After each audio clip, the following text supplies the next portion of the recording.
Hello and welcome to Nola Louise Knits.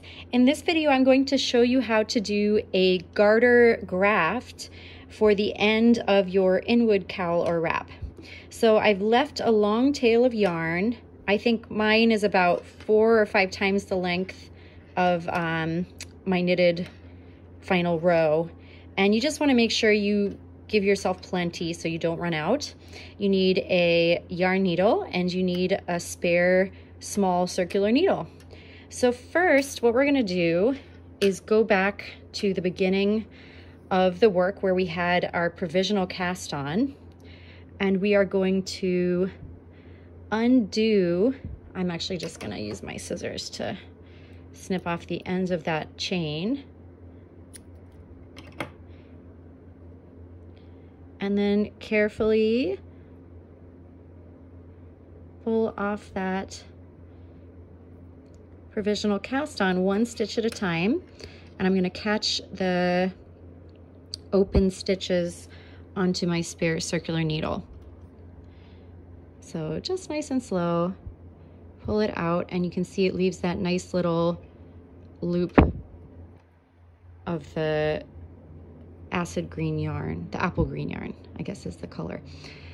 So one by one, I'm just going to go nice and slow to make sure I get each one. And once I've got this on the spare needle, I will show you the next step. I've now gone through my entire provisional cast on edge and put all of those stitches onto the needle. And you want to make sure that they're on the needle the right way, with the right leg in front of the needle and the left leg in back. So you can just kind of check through. If one stitch is twisted, what you can do is use the other side of your circular needle to kind of slip them around again and just correct any stitches that are turned the wrong way. Then you want to put what was your working needle in the back with your yarn that you cut off on a yarn needle. And as you can see, I have a lot of length here, so I've kind of doubled it into the needle just so I won't have to pull through such a distance of yarn. So I'm just going to scoot the stitches along the needle so that I can get them onto the working edge of that needle. There we go. And I'm going to do the same with the other end of my work, which was my provisional cast on. Just kind of squish them up there. All right. Now we're going to start the garter grafting, and there are 2 setup stitches that we'll only do once at the very beginning. We'll use the needle and go purlwise into that first stitch on the first needle, purlwise, pull the yarn through, leaving that stitch on the needle. Then we'll do the same thing with the back needle. We'll go purlwise and leave that stitch, pull the yarn through, leaving that stitch on the needle. So those of you who are familiar with Kitchener stitch, you can tell that's already a little bit different since we're doing purlwise on both the front and back needle. Okay, so now we're ready to get into the repeating 4 steps that we'll do for the entire length of the work. We're going to insert the yarn needle knitwise into that first stitch on the front needle and slip that stitch off, and then purlwise into the second stitch on the needle and pull the yarn through, leaving that stitch on the needle. As you can see, I often place my index finger on that stitch to just hold it and make sure that it doesn't accidentally get tugged off the needle. It's easy to do that.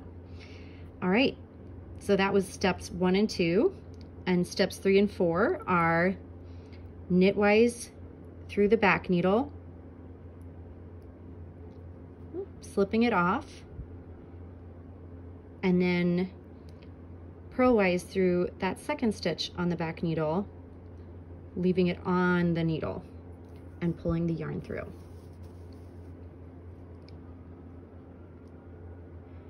Now, something I just want to point out too, you can see the yarn after I finish pulling it through, it's kind of up here. So with garter stitch grafting and Kitchener in general, you want to make sure that the yarn is always staying below the needle. So just bring it back down in the center and below the needle in front. And then we'll repeat those first 2 steps again. Knit and off, purl and stay, pulling the yarn through.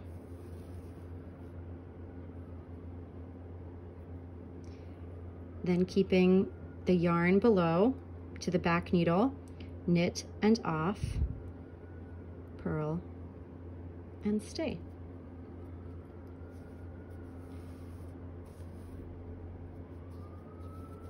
Oh, a little bit of a mess with all of my spare yarn there. Okay, and we'll go again to the front, knit and off, purl and stay.